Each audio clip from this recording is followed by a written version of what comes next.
전도를 해야 돼요. 그래 저도 때를 얻든지 못 얻든지 항상 힘쓰라는 말씀이 임박해가지고 어디 가든지 전도 잊어버리지 않으면 꼭 합니다. 그리고 그저께 목사님이 세 분을 이렇게 외부에서 오신 목사님인데 대접하려고 식당에 가서 식사를 하는데 그 부인 같아요. 부인이 그 서빙하는 부인이 메뉴표를 가져와서 그래서 그 지나가면 안 되니까 음식 시키기 전에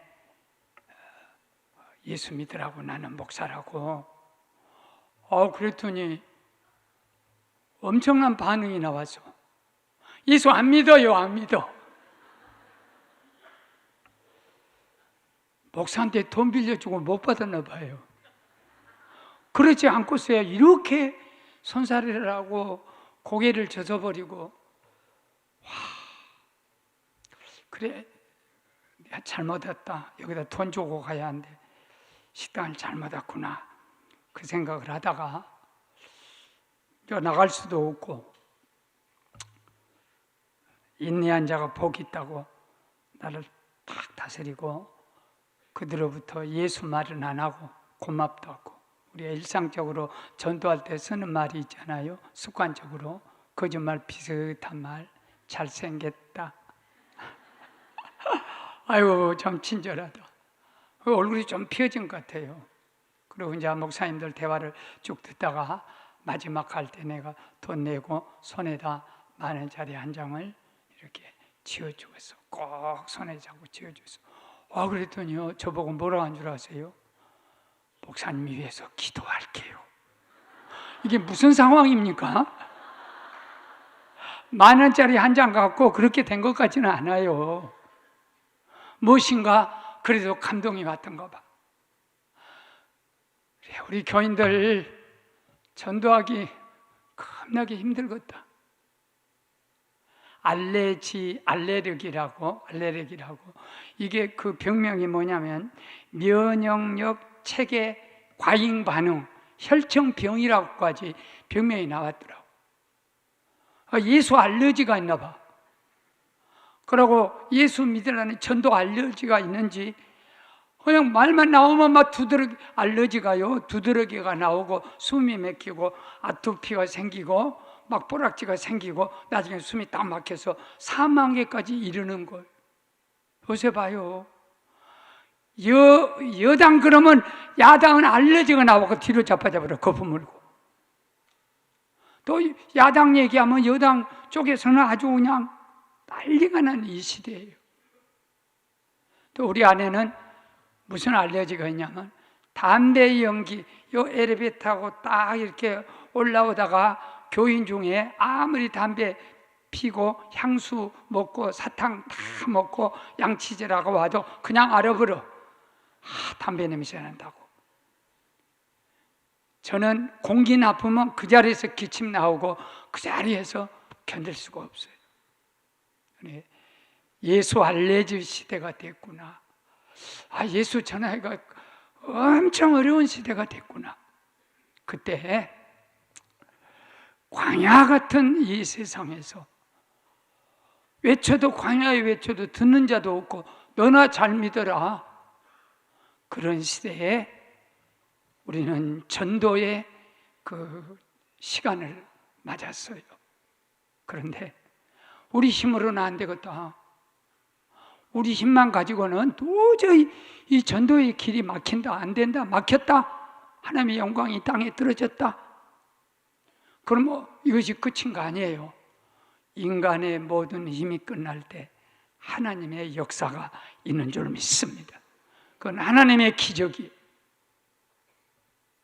아무리 안 된다는 사람도 하나님의 하시면 하시는 거예요.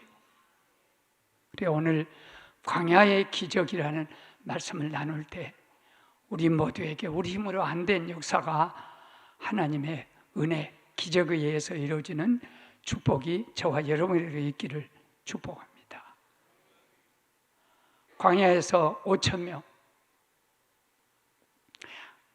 어린아이하고 여자들하고 노약자 이렇게 합치면 한 2만 명으로 보는 거예요. 그런데 보리떡 5개, 물고기 2마리, 오병이어를 가지고 주님이 축복하고 기도해서, 감사하고 기도해서 2만 명이 먹고 12광주리 제자들, 12제자를 쭉 서서 이렇게 나눠줄 때 그 12제자들 손에서 남은 광주리 부스러기가 얼마나 되냐면 12광주리가 도로 되는 거예요. 이런 놀라운 하나님의 은혜 기적, 이런 역사의 출처, 소위 이런 기적의 동기, 기적의 그 뿌리, 기적의 원동력, 이 3가지예요. 오늘 이 말씀만 잘 들어서 가슴에 새기면 3가지를 통해서 하늘의 기적이 지금 여기 임마누엘로 임할 줄 믿습니다. 한번 따라하시죠. 첫째는 주님의 긍휼하심.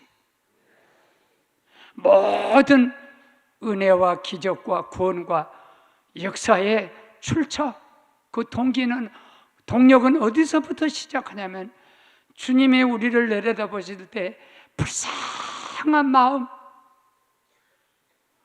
오늘 보리떡 5개가, 물고기 2마리가 5,000명 먹이고 12광주리 남는 기적과 또 얼마 가지 않아서 똑같은 베세다 이 광야에서 보리떡 7개하고 물고기 2마리하고 4,000명이 넘고 먹고 7광주리가 남는 기적이 연속으로 있어요.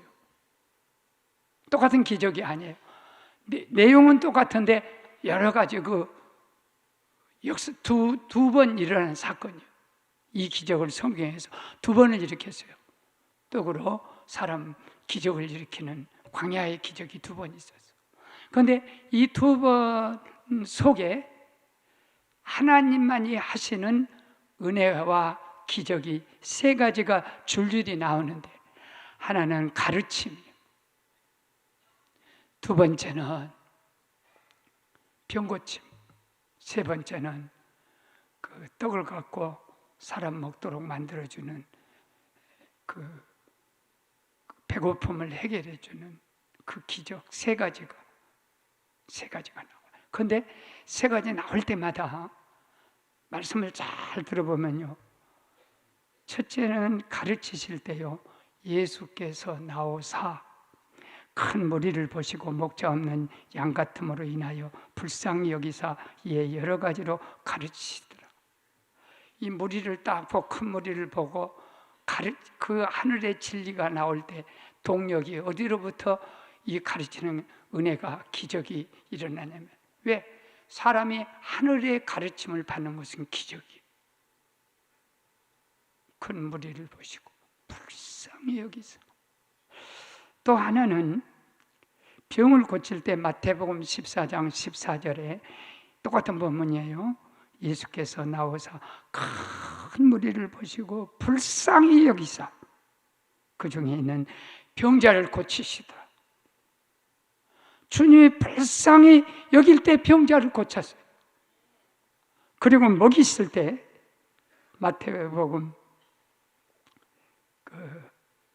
15장 32절 7병이어 할 때 예수께서 제자를 불러 이르시되 내가 무리를 불쌍히 여기노라. 내가 무리를 불쌍히 여기노라. 그들이 나와 함께 있는지 사흘임에 먹을 것이 없도다. 다 떨어졌도다 그 말이에요.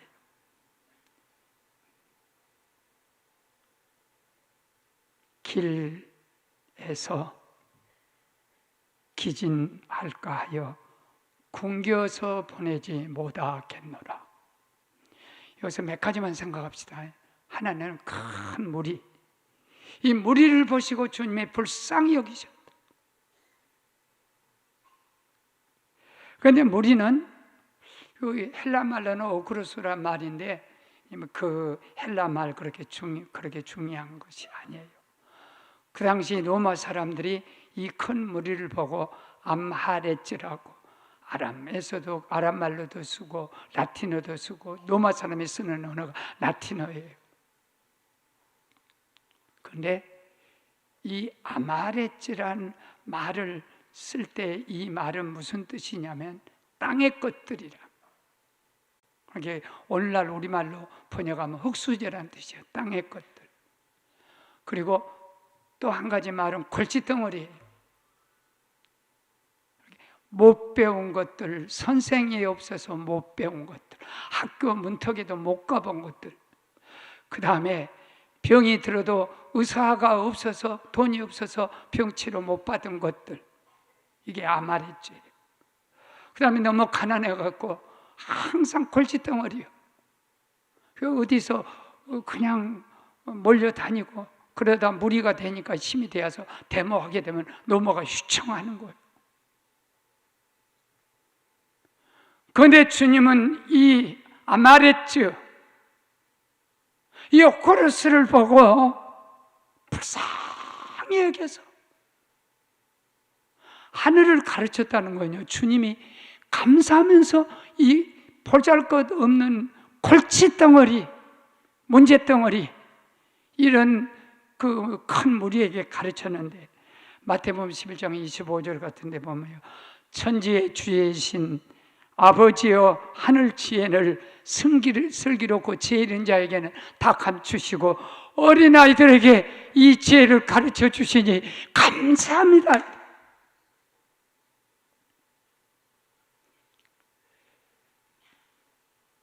소학교, 소위 오늘 초등학교죠. 소학교도 못난 엄마가 한글을 몰라. 근데 교회 가서 자꾸 찬송하고 또 이렇게 설교 듣고 성경 이렇게 보다가 한글을 깨우쳐가지고 아들을 잘 가르쳐서, 아들은 유학한 그 아주 박사 중에 박사예요. 그런데 이 박사가 어떻게 옛날에 고백했던 고백이에요. 어머니는 소학교도 다녀본 적이 없는데 나는 세상의 학문을 나름대로 배웠다는 박사인데 어머니의 지혜가 아무것도 학교 안 다니는 어머니의 지혜가, 교회에서 얻은, 하나님께 얻은 지혜가 내가 세상에서 얻은 학박사 지혜보다도 훨씬 더 위대하다고 했어요. 그 얘기를 반증해 준 얘기가, 선생님이 학교에서 점심 먹으러 어머니 집으로 오는데 돌뿌리에 걸려서 자빠졌어요. 또 이호덕 선생 얘기예요. 자빠져가지고 무릎이 이렇게 까져서 피가 났어. 그래가지고 어머니 좀 약 있으면 좀 칠해주라고. 뭔 일이냐 했더니 돌뿌리에 내가 치여서 넘어졌다고. 그러니까 어머니가 자기 아들 무슨 요도전기, 악가전기 발라줄 생각 안 하고, 그리고 돌멩이 어떻게 하고 왔냐? 그냥 놔두고 왔어요. 네가 선생이냐? 어른도 그 돌뿌리에 채워서 넘어졌는데 그 어린 천방지축 어린 것들이 왔다 가던 학교길에 넘어지면 어떻게 하는데 그걸 그대로 놓고 와? 네가 선생이냐?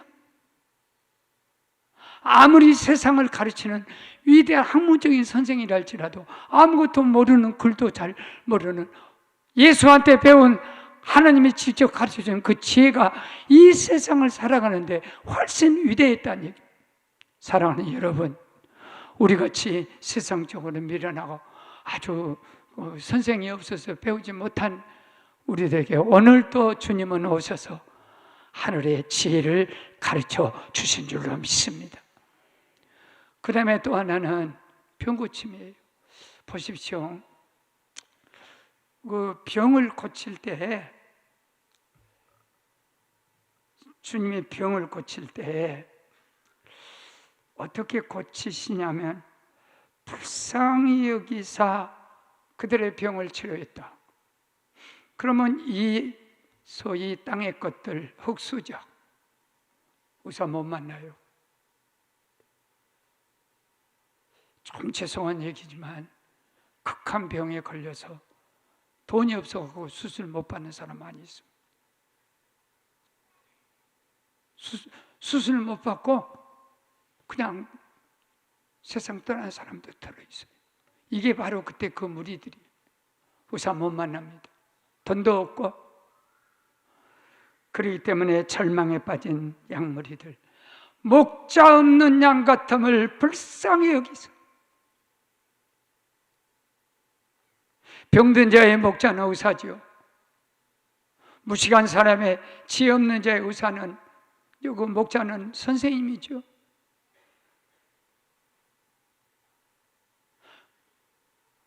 그런데 병 고침 받고 해도 의사가 없어. 돈이 없어. 그렇기 때문에 나는 주님이 불쌍히 여기심, 아무리 생각해도 하나님께서 우리 안산제일교회를 얼마나 불쌍히 여기.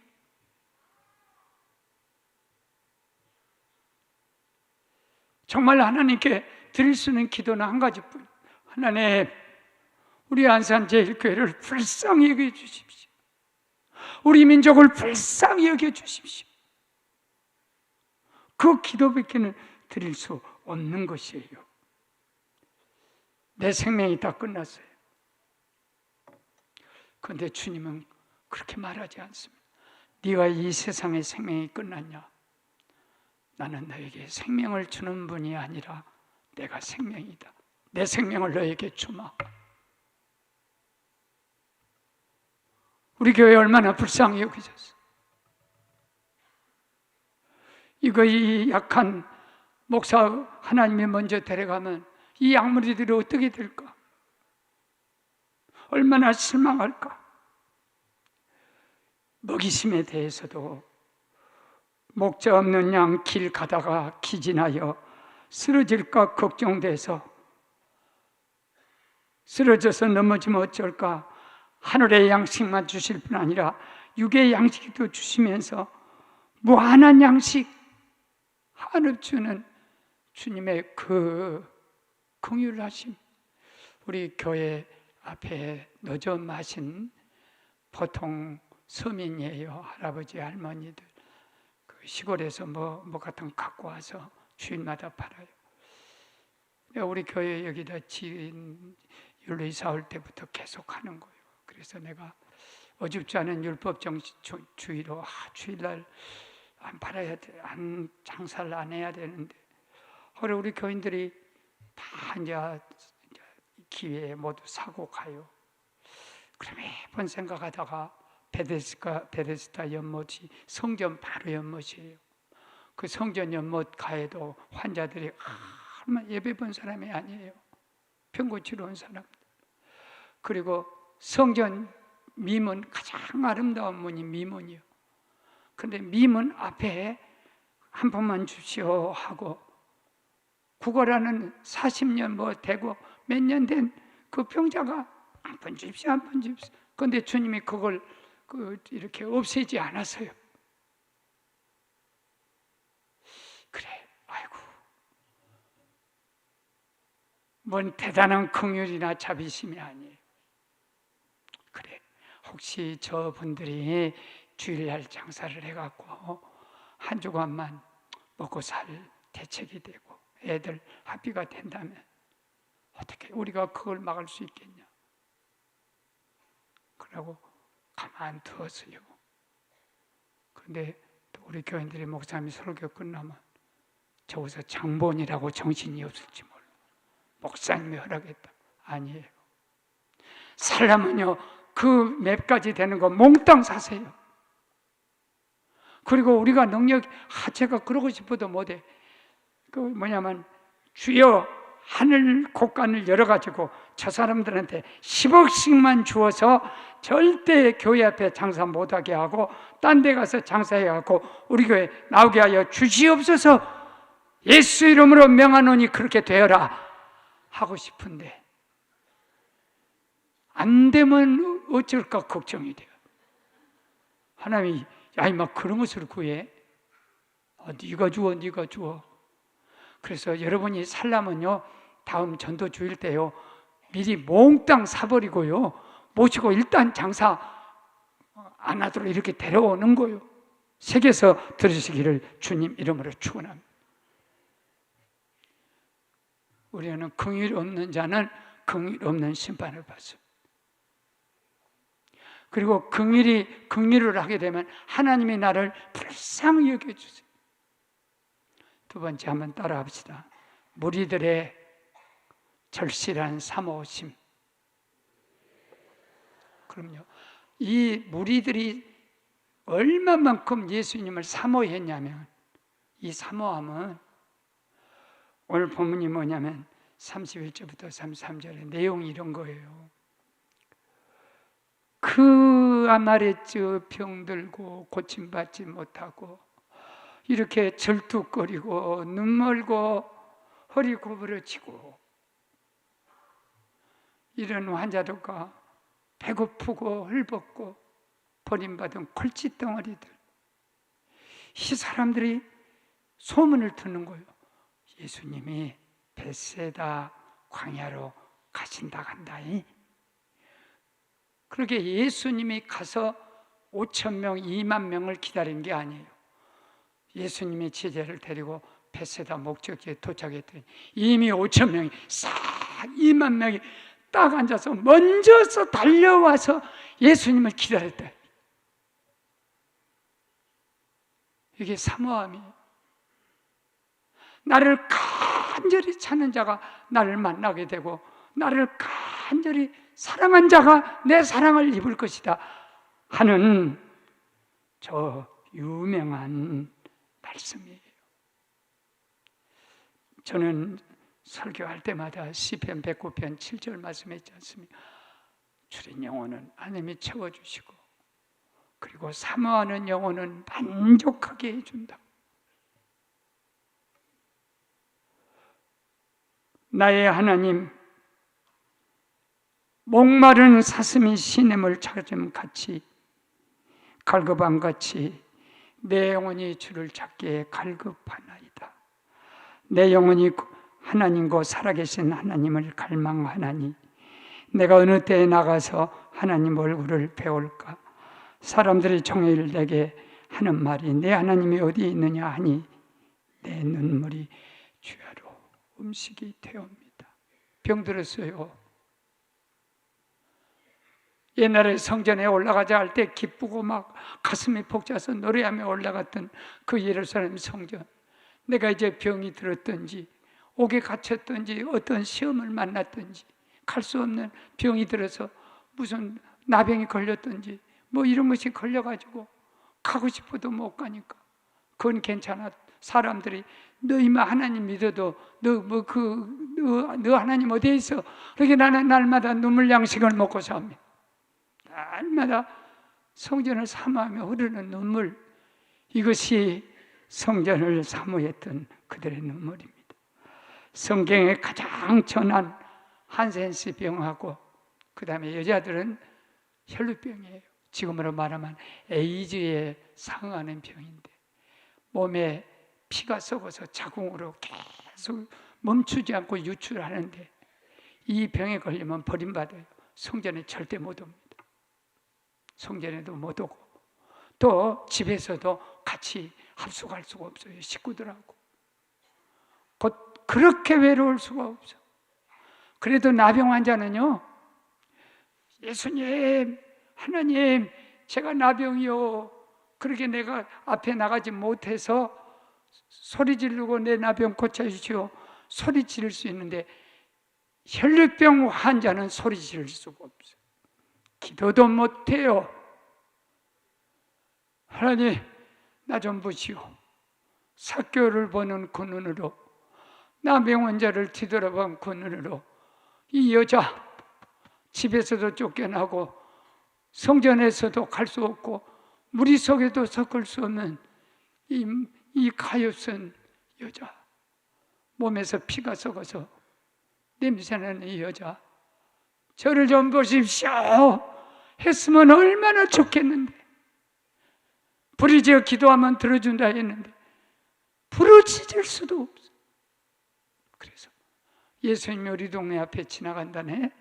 그러니까 어느 정도 어떻게 몸을 가다듬고 이 수건을 이렇게 딱 쓰고, 그리고 몸을 냄새나지 않도록 어떻게 임시 조치를 하고, 가만히 가서 예수님, 나는 기도도 못한, 부르짖지도 못한 가엾은 것이요, 다 불쌍히 여겨주십시오 하고, 내가 주님 옷자락만 만져도 능력이 올 거다. 나는 안수 받을 수도 없어, 기도할 수도 없어. 가만히 가서 옷자락을 만졌더니, 누가 내 옷자락을 만졌냐? 내게서 능력이, 기적이 지금 바로 나갔다. 이 만지는 것을 합토우라 그러는데 헬라말로 나를 예수님에게 묶어버렸어요. 기도도 할 수 없는 그런 처절한 자리에서 얼마나 절실함을 갖고 예수님에게다 자기를 묶었어.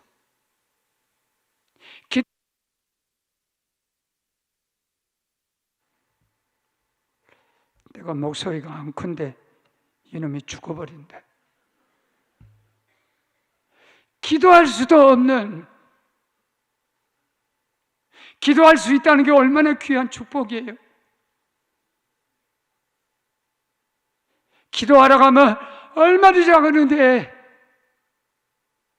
기도도 못한 거, 예수님 옷자락만 조금, 그 간절함, 그 절실함, 그 사모함. 고린도전서 2장 9절, 주께서 자기 사랑하는 사람 위해 예비해 놓으신 것은 눈으로 본 적이 없고 귀로 들은 적도 없고 마음으로 생각한 적도 없는 것과 같다 그랬던 그 은혜, 그 절실함, 주님을 사랑함. 부족한 정도, 내가 가지고 있는 비천은 2개밖에 없어요. 불쌍한 거, 하나님이 나를 이렇게 내려다보실 때 참 불쌍한 거, 그 긍휼하심과 나의 그 일생 동안의 절실함, 나의 기쁨, 나의 소망, 나의 생명이 되신 주, 밤낮 불려서 찬송을 드려도 늘 아신 마음뿐이라.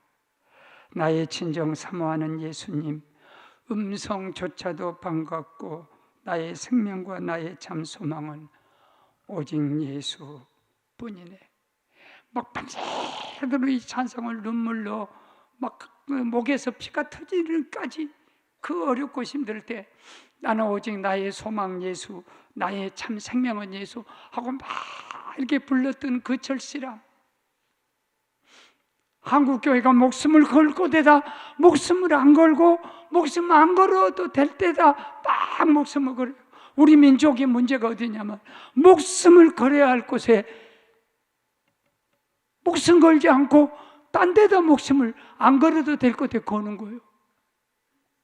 이 교회가 목숨 걸 것은 하나님을 찾아서 기도하는 데 목숨을 걸고, 전도하는 데 목숨을 걸고, 사랑하는데 하나님 능력 달라고 은혜 받는 데 목숨을 걸어야 한국교회가 사는 거지, 딴 데 무슨 조직 아무 쓸데없는 거예요. 이 여자가 절망 중에 살 수 있는 비결 하나는 간절한 주님에 대한 사모함이에요.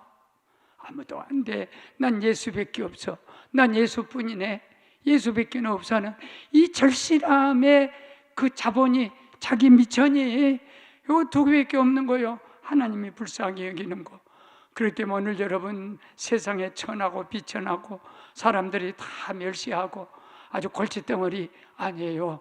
그 골칫덩어리를 주님은 가장 불쌍히 여기는 거예요. 그리고 내가 사모한 것이 만날 때 기적은 지금 이 자리에서 일어날 줄로 믿습니다. 그리고 마지막 하나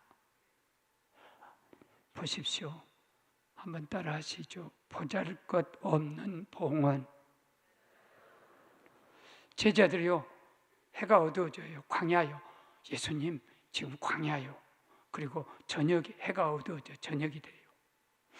이 무리를 빨리 동네로 가갖고 각자 저녁을 해결하도록 합시다. 그런데 제자들이 두 가지를 잘못했어. 큰 무리라고 자꾸 덩어리거든요. 무리 한 덩어리. 교회 공동체, 광야에 불쌍한 것들 자꾸 이렇게 흩어서 각자 개인으로 해결하도록. 아주 쉬운 방법이죠. 더 무서운 것은 거기 누가 계신데, 주님이 계시는데, 참 목자요, 참 의사요, 그리고 하늘의 별, 바다의 모래수, 참 생명이신, 하늘의 떡이신, 모든 사람을 먹이고 남을 축복인 신. 축복을 목사님은 무엇을 나눠주면 한계가 있으니까 통나는 대화도 나는 없으면 끝나는 거예요. 그러지만 주님은 자체가 모든 것이 전지전능이에요. 주고 또 주어도 절대 떨어지지 않는 전지전능이지. 그걸 계산해서 제외시켰어요. 우리가 무슨 일을 하든지 어떤 사업을 하든지 거기다가 하나님의 전지전능을 제한하지 마시고. 아멘 안 한 거 보세요. 아멘 하라고 하니까 아멘 하네. 하나님 빼지 마세요. 십자가 몰라 하나님 보태는 것이 십자가예요. 반드시 하나님의 능력과 사랑과 은혜와 용서와 지혜를 다 그 주님이 계시는 거예요. 그런데 참 보잘것도 이 사람들 가서 각자 먹게 하자고 그러니까 갈 것 없다. 너희가 먹을 걸 주라. 예수님 200데나리온 떡이 있어야 이걸 먹이는데 떡 공장도 없고 광야고 해가 저물고 어디서 돈으로 200데나리온 떡을 사서 먹입니까? 그럴 때 너희들 한번 조사해봐라. 무엇이 있는가? 있는 것은 보리떡 5개 물고기 2마리 뿐이요. 이거 있는데요. 내가 이걸 번역하면요, 주님에게 조사해봤더니 어린아이가 가지고 있는 보리떡 5개 물고기 2마리네. 애게게는 내가 제자들을 휘르친이라고 한 말이. 애게게 이어 가지고 이거 어떻게 먹여요? 50명씩 100명씩 질서 있게 딱 앉아. 그리고 12제자 이걸 한 쪽씩 갖고 나눠줘라. 그래 이제 5,000명이 2만 명이 먹고 12광주리가 남았습니다. 보십시오. 정말 사람한테 멸시받고 천대받는 그런 것이 하나님이 우리같이 천대받고 멸시받는 것들, 그것들이 내는 헌금 아무것도 아닌 동전 몇 푼.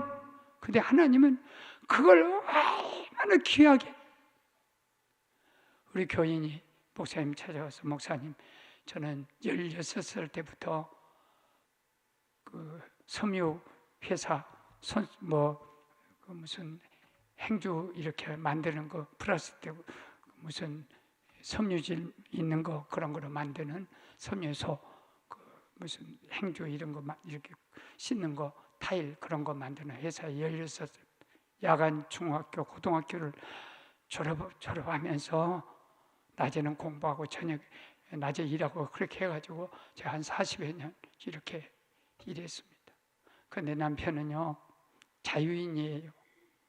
가정 생활하고는 그렇게 관심이 없이 혼자 이렇게 다니면서 사니까 어떻게 통제할 수가 없어요. 남편 자유로 예수도 안 믿고요.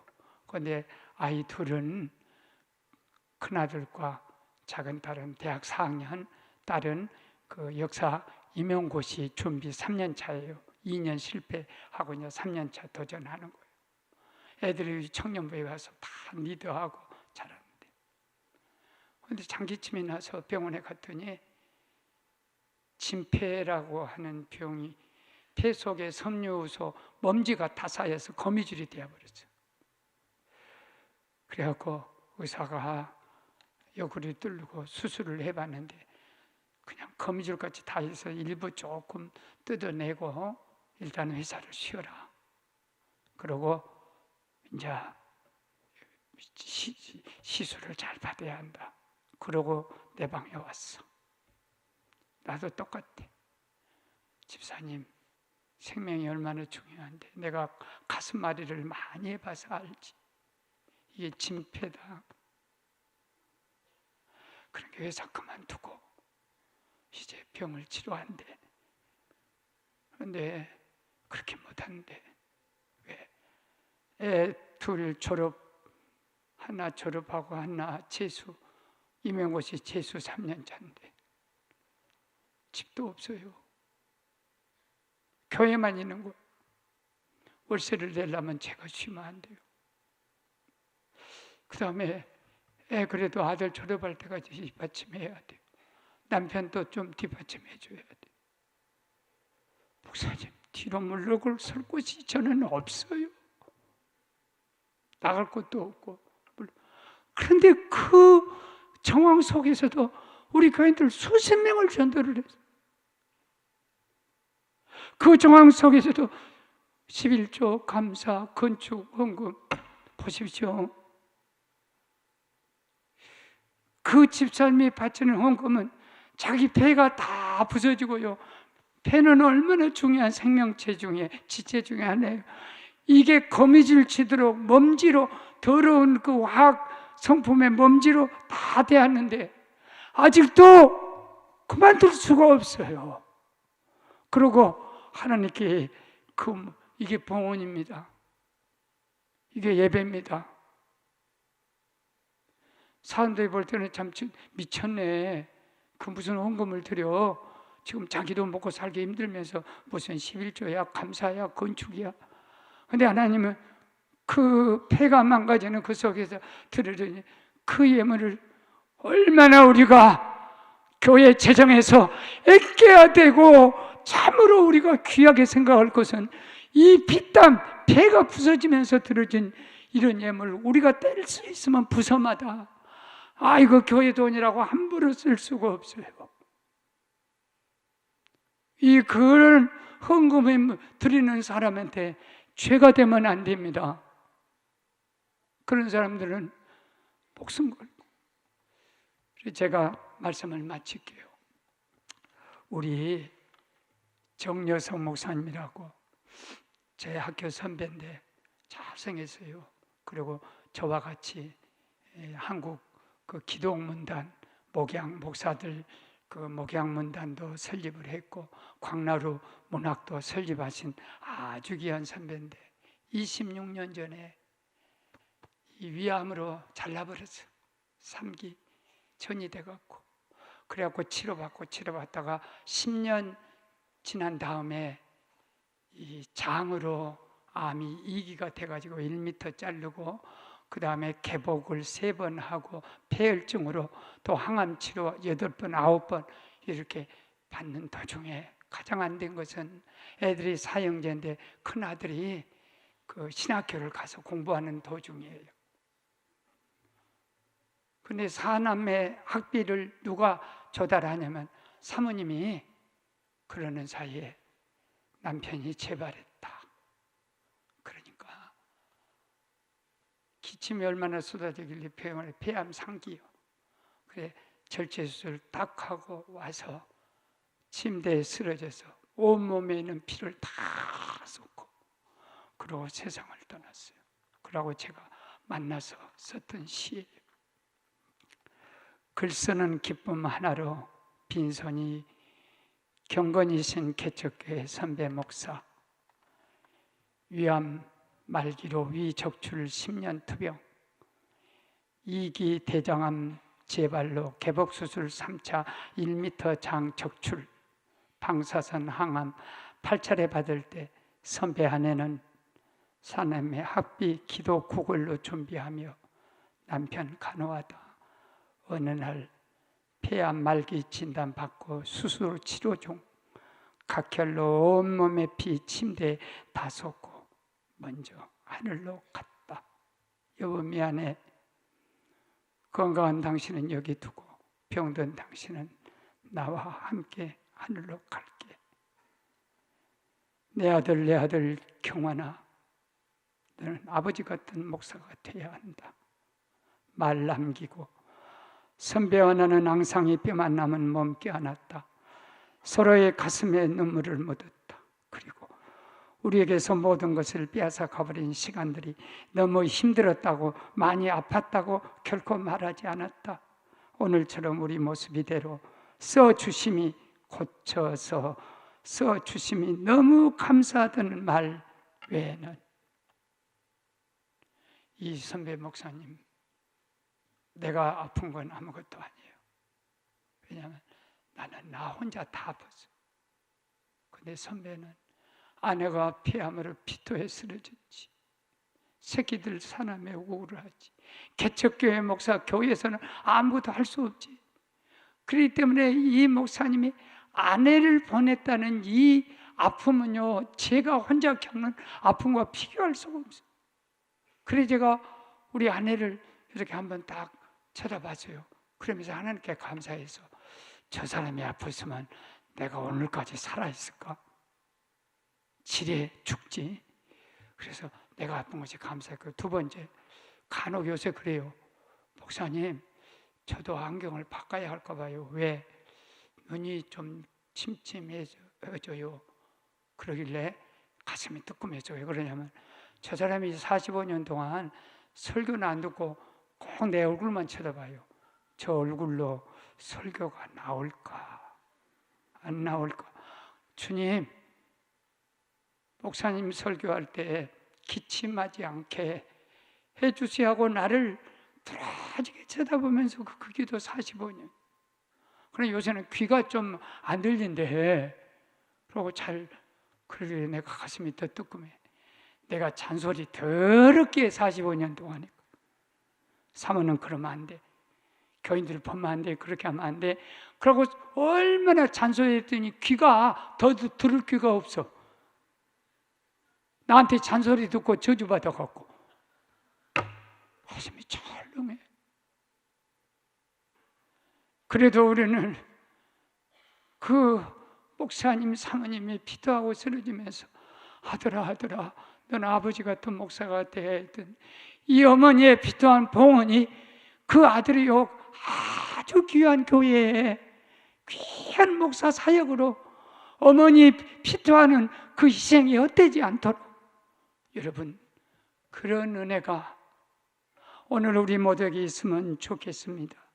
지금도 주님은 말씀하십니다. 내가 너를 불쌍히 여기노라. 내가 너를 불쌍히, 그리고 너의 절실함을 내가 안다. 기도도 할 수 없는 자리에서 옷자락이라도 만져보고 싶어하는 그 절실함을 내가 안다. 눈을 맞는 자가 보지 않겠냐? 귀를 맞는 자가 듣지 않겠냐? 그러면서 우리 자신의 봉헌이, 오늘 예배가 내 모습 이대로 이것밖에 없으니까 주님은 그걸 받으시고 오늘 이 자리에서 역사할 줄 믿습니다. 가슴에 손 얹으세요. 주님 사랑합니다. 주님밖에 없습니다. 소리칠 수도 없고 광고할 수도 없고 주님밖에 없습니다. 주님의 그 긍휼하심으로 나를 불쌍히 보시고 이 몸을 봉헌으로 받으셔서 광야의 기적을 우리 교회, 우리 민족에, 내 가정에, 나에게 내려주시옵소서. 예수님 이름.